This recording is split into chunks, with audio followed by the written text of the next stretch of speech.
It is now recording. All right. This is Danny. Welcome to the Crypto Show. I'm right here in Miami, Florida, with Mr. Ken Bosak at the shittiest conference in town. Yeah, it is. Yeah, I'm proud of it. I can smell it all the way out here, man. That's not shit, bro. That's something else. Oh yeah, that's skunk. Yeah. I thought somebody ran over a skunk anyway earlier. That's what we keep telling them. So we have this huge Bitcoin conference going on tomorrow here in Miami, and then out of nowhere comes this other thing called a shitcoin conference. Because why?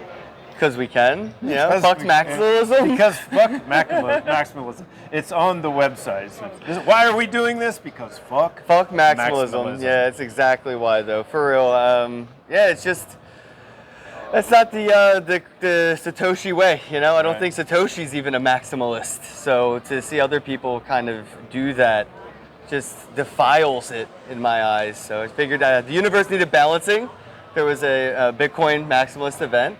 And to do a shitcoin counter event, I feel like, was just balancing the universe. So you started out there. Were you working with the guys in LA or something like Arcade City, or it was something? It was similar to Arcade City. It was Swarm City. Swarm City. I remember them. Yeah. That's kind of when you started, right? You started. Yeah, around that time. The stuff on the street, and I remember you. Yeah, doing the videos on the street and everything. So you went from that, and we came in all through the ICO craze, and that was kind of cringy. I mean, that was nasty. I went to some conferences, like I went to the one in Puerto Rico, and it was just, I felt dirty after leaving that motherfucker because of all the ICO shit. It's like, God damn, I hope I didn't get any of the shit on me. Yeah, shitcoins were different back then, that's for sure. But this time we have the NFT space, and I didn't fully understand it at first. I still don't really, but I could tell that it was something, it was what was needed. I talked to a friend of mine the other day, this guy named Brian. He's a coder for Factum. And he brought up the idea that Tatiana was actually the first NFT. Yeah. Because of Tatiana Coin. Yep. She had this artist coin called Tatiana Coin that Adam B. Levine from Let's Talk Bitcoin podcast actually created. Yeah, I have some, and I have a physical one too. Yeah. So, the idea was out then. It just wasn't fully developed, and now here we are with this. What are the possibilities with NFTs? Where do you see this going? People being able to create their own currency, being their own Satoshi, without having all those, educational borders of entry of having to code and develop. We could use what's already out there, what already exists, and now build on top of that. So you can make your own currency. Your own NFT could be redeemable for goods and services. Hey, you want to sponsor this podcast? Buy this NFT, and on the bottom right, owners get to debate on what the logos are for spot. And that's how now you can monetize with this. I think what it's doing is really showing people, how to, again, be their own Satoshi. Doing this on their own and being able to say, I don't have to use this coin or that coin. I can make my own. Right. And that's just so empowering. And we don't know what that's going to look like in the next, decade. But I'm excited to figure out what the youth are going to do with this. And it also has a passive. Explain the passive income side of NFTs and what somebody could expect from putting, I don't know, some rare photo that they have. Maybe they had a photo with a baseball player or whatever. How would they put that on as an NFT, and how do they keep doing it? Like as people keep selling it. Explain how that works. So if you have content in any way, whether it's media, in the sense of audio or video or still image art, you could, or audio even actually, you could take that and turn it into an NFT. Once you sell it on the market, the people that bought it from you, if somebody wants to buy it from them, you still get something for that. And that's what artists or entertainers and content creators are not used to, that monetizational value of being able to sell something once, but also earn from it in perpetuity, forever have income streaming in. So that commissions fee comes back every time somebody buys something from somebody that bought something from you. Right.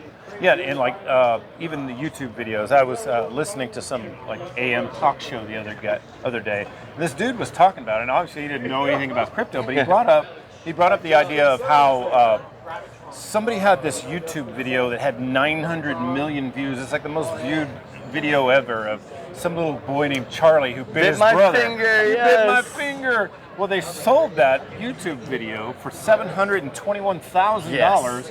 and they pulled the video down, and now the new guy owns it and gets to decide how Yes. it will be distributed, and now he can monetize that. So basically, you could go and look and see what a YouTube video could earn with that many views. So if a video got 90 million views or billion, whatever it was a lot. What would that earn in the ad revenue from monetizing it on YouTube?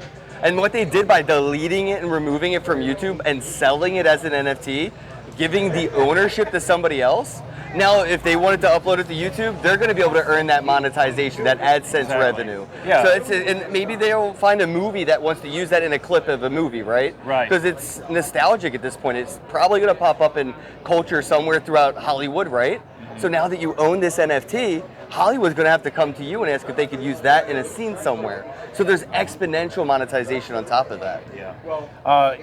Of course, everybody's talking about the, what is it, Beeples, where there's Yes. this one that sold for 66 million. 69. 69 million. Yeah, cool, great number, right? So I'm talking to this guy, one of the sponsors here, Matterfy, and they're putting shitcoins on a credit card. So I asked him, like, hey, can you take and put an NFT on that credit card as well, and then lock the key so that you could just pass a physical NFT to somebody. Yes. And so that's a great idea. So he can actually do this shit with these cards now. So now you can physically pass an NFT. An offline transaction, Yeah, feeless NFT transactions. Awesome. So how have you benefited from this? I mean, because Bitcoin, cryptocurrencies is a 4-year cycle. And when we peak, and we're in the peak now, we're coming up until December, and then we're going to fucking starve to death for 2 to 3 years. The cycles are cycles, And last cycle, you and I both didn't do so well. It was rough. It was really rough, I'll be honest. It was rough. I was sponsored by Dash, so I hitched my wagon to that. I'm like, all right, if I'm going to walk the walk, I got to talk the talk, and I rode that fucking shit all the way to the bottom. Same. And you did as well. Same. Yeah. So this time I'm playing it a little bit differently. How are you going to play it differently, and how would you advise people to take this? Because from December on, we got to start protecting ourselves. Yeah, take profits now. Take profits now? Right now, just take some profits. If you're in a position to take profits and you're not in a loss by any means, net positive, take your profits. Let whatever may ride, or at least get your initial out if you can. A lot of people will just throw money in and they don't realize that money that you threw in, if it has grown, get that back. And then let the house money ride. That way your emotions are completely cut, and now you can literally live without that.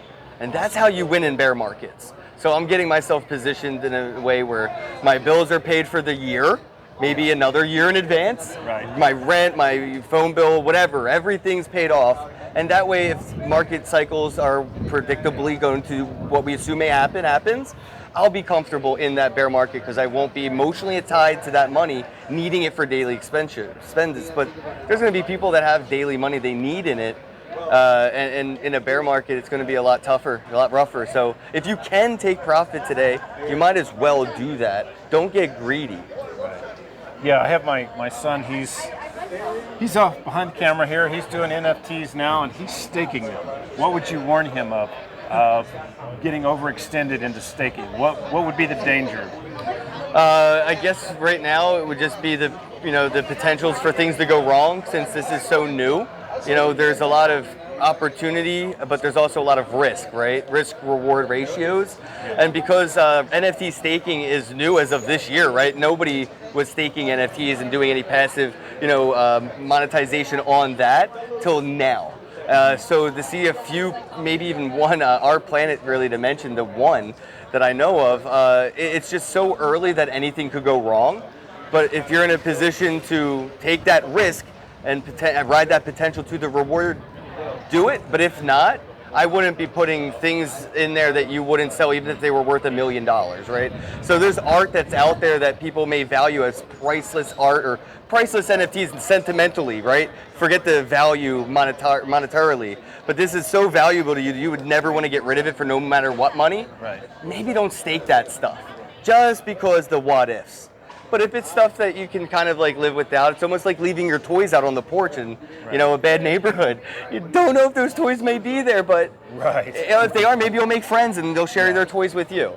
Okay, can you break down in very simple terms what staking an NFT is? Yeah, so you're basically leasing it out. You're giving up temporary ownership to a smart contract, not an individual or a centralized entity. It's usually a third, an open source, decentralized, auditable contract that you're giving, you know, this time to hold that NFT.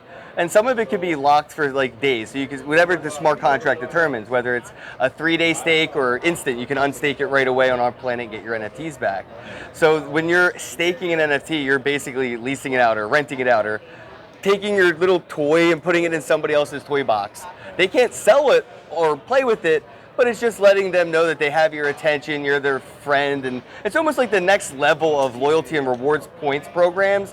You know, when you walk into a store and they're like, are you a Members Plus card holder? Right. I feel like that's what you're going to be able to do with things like this, staking them. Like, yeah, I have the Price Plus NFT. I'm staking it in this franchise. Now I can get discounts at this store.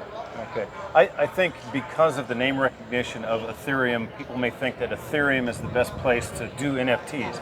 I think because of the transaction fees, it's a ridiculous place to do it. What do you think is the most user-friendly platforms for somebody who doesn't know anything about NFTs to get started on that's inexpensive and easy to use, user-friendly? I want to start with like saying at first Ethereum isn't that bad if you're actually using their smart contracts for NFTs that make sense of the cost of the smart contracts. Like Ethereum NFTs could do so much more than just basic art. And we've seen a little bit of that with CryptoKitties, but not much more progression of adoption other than that. So it's just people misusing Ethereum NFTs. Not to say that it's not worth it. Corporates in the future 500s, you know, they'll probably say this smart contract makes sense as an NFT because it's going to do a lot of smart shit. Right. But the NFTs that right now that we're seeing are pretty dumb and cost a lot. So right now I'm using Wax and Atomic Hub. You could be day one, never did an NFT in your life, and you can make your first NFT for free on Wax right now. You can do it for free? Yeah, your first one, you get a little bit of RAM, start off with, and you can start right there. And actually, you can start earning Wax just because you started your first one. Maybe it'll start selling. People will buy it with Wax. And now you have enough Wax to start staking some RAM, which is like $1 for 1 million NFTs, as opposed to $300 for one NFT on Ethereum right now. Right.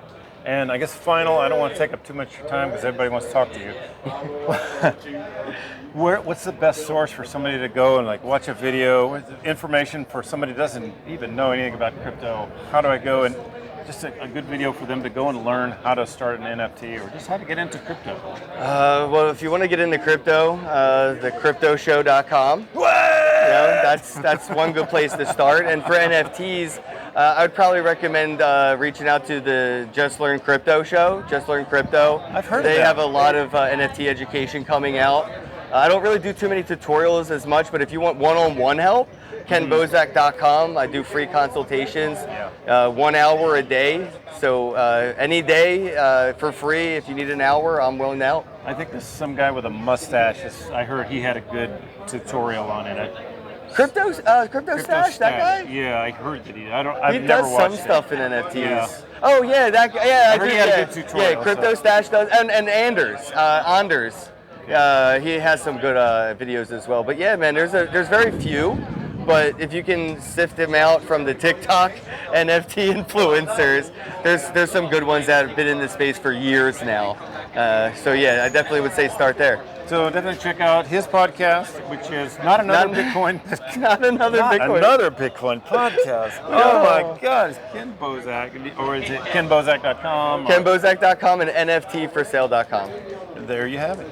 Have a day. Next year, you're going to follow. You're going to keep following the Bitcoin conference. Oh yeah, we're going to be trolling wherever they go. Yeah. All right, we already bought the domains. Awesome. Fucking Locked in. Peace. Have a day. All right.